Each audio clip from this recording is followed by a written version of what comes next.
A very good day to you. Welcome to Herman Manyora's channel. My name is Jadiel Kabiro. Just as always, joined by the owner, founder of this channel, Herman Manyora. Subscribers is still increasing. What's the message for our new members? Thank you and welcome, and please subscribe. We want to grow together. We want to have a national, especially as we approach this election period. We want people to subscribe. Every single day we are here, so just share with your friends. Tell them that this is the place for political conversation, business, and your opinions with Marshall Mudo coming to you every single Friday. Let me start with this. Professor George Magoha, we're not speaking about politics at first, but let's talk about our education, because you're an educationist, right? He said he wants to introduce caning back in school. He says we want to give our children tough love, the tough love that we were getting. Let me put myself in that bracket. Would you say that will be able to curb the problems that we're getting in our schools right now? First of all, I doubt that that's what he means. That he wants to introduce. He doesn't have the powers.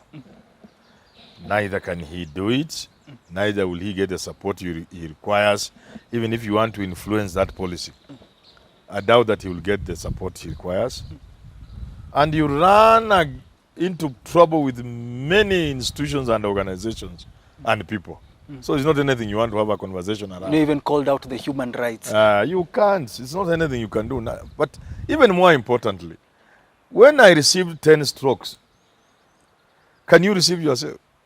You will die. Some of these children will die even in shock. Yeah. It was a slap at home, a cane at school. Now you mean a cane at school with no slap at home. Oh. We were tough. It has to come from both sides. We were walking with tatters. We didn't have shoes. We were tough guys. Now you cane these children, you'll kill them. I'm telling you. Introduce caning, and within 6 months, you'll have many children died. Even just hysteria. After caning one. You'll kill these buggers. These are not people. What then should he do to curb these problems in our schools? You're saying that he will kill them if they are caned. You do what Magoha is not saying we do. I have argued you need to have a national conversation. A national conversation facilitated by government, but not dominated by government. Where people like Manyora with ideas will go and sit. And we will look at this problem of education in this country. Honestly, seriously. Without looking behind our back, what is government thinking? It is there facilitating, but it is just on equal partnership with all of us who are there. The problem facing education is so huge, it cannot be solved by a decree from Jogo House. At one minister, when Matiang'i came up with exams, and then Magoha, you can see the mess they have introduced. They have turned education into exams. That education is equal to exams.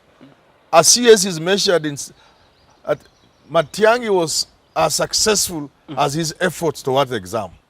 But Magoha is as, when he was at NEC and now as minister, we know him to be a successful professor and individual because of his efforts on exams. That's where he got it wrong. Exams are supposed to be a minor part of education, insignificant. They shouldn't even feature anywhere. In fact, we can, like America did, although people like Trump came and said it was not good. Some people have even localized them. Let people in Kakamega do their own exams. Of course, there are challenges. The idea, the bottom line will be, if you make exams as critical and as important they are, then education is compromised. You've said that it should be facilitated, the conversation should be facilitated by the government, but not dominated by the government. Do you feel like we lack consultations in There's the no government? consultation. Look, everything they are forcing, what does Magoha say? Wapende wasipende. CBC will work. Wapende wasipende, and it's not working. Yesterday I made somebody complain, the other day, it was last week. He's looking for balloons at night. My son, actually. He's looking for balloons. Children have been asked. A child just comes home and is on a Thursday or a Wednesday. You are told we need 3 balloons. You have just arrived at home. You must go and look which shop is open to buy balloons. You see what I'm talking about? Even simple things like planning, let's know what we shall use over the week. The teachers are behaving as if they have learned the lesson is there today. They should have planned over the weekend. People can buy the things. But even then, everybody agrees, and you can see people making fun of this CBC on social media. It could be a good idea, but in our context, it can't work. We have more important things to deal with on matters of access and equality than to deal with CBC. Okay, let's get into politics then. As you're speaking about planning, different governors out there are planning to set themselves for the elections 2022, where they can be able to stand in the right government once the elections are over. Let me start with what is happening in the Mount Kenya region. Over 4 governors have come out and said they're going to form a super alliance that is going to lead the mountain towards the president that will set them in government come 2022. Why do you think most of these governors are coming up with parties now for the elections? And we're tired of seeing different parties every single day. We saw Kiraito even coming up with a bus party. Aren't we tired of all this? I said this, and allow me to repeat. Kill Jubilee so that Ruto doesn't have that party to use for his 2022. Kill it deliberately. Oh. The owners must kill it. Oh. They have successfully done it. Now, what do you do with the carcass? Very little. Do you leave ground for UDA to dominate the mountain? Because if Jubilee is dead, because you don't want the Ruto to use it, you have created a vacuum. And we are told something about nature and vacuums. Yeah. You know what I mean? Yes. So UDA will fill that vacuum. Oh. So what do you do to avoid UDA filling that vacuum? You have those little formations.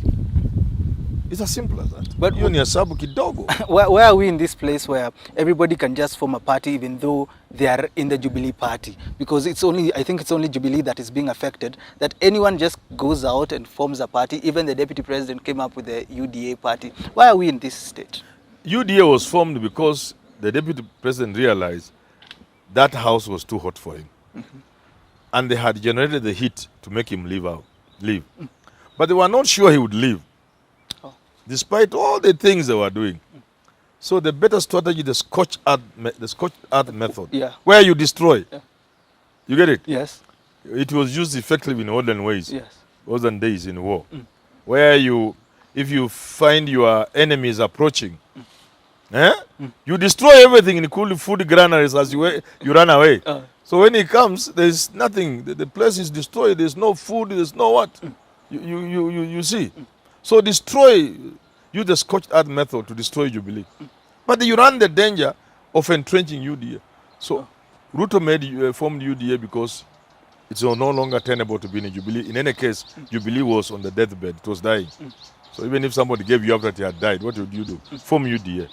But the schemers who are the owners of Jubilee realize you must replace Jubilee that you have killed with something. Otherwise, UDA will occupy Mount Kenya. Okay. So then in Mount Kenya and other parts of the country, where Ruto could have easy access, you limit his access by having those little parties. You know, today you said something that you haven't said before. Last time we spoke about these parties, you said it is the president who wanted the Jubilee dead. Yes. Now, are you saying that he said that presidents for Ruto to move out? Pardon? Do you mean that the president set the way for Ruto to move out so that it can happen the way it has? Yes, yes. You kill it. Once you kill it, he has nothing to use.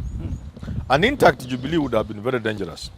Because that vehicle would have been... Imagine there's no UDA.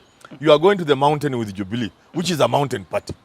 How easy it is for Ruto. You have to destroy it so that he comes with UDA. And let me tell you this.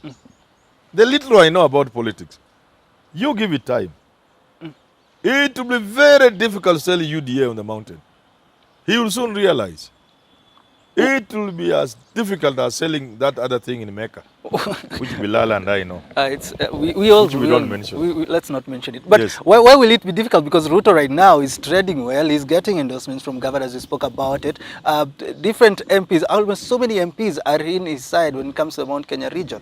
So much is happening on the mountain. And don't count up MPs. Attrition rate, we know it. More than 70% of MPs never make a comeback. So you cannot be proud of MPs and when 60-70% of them will not even make it back.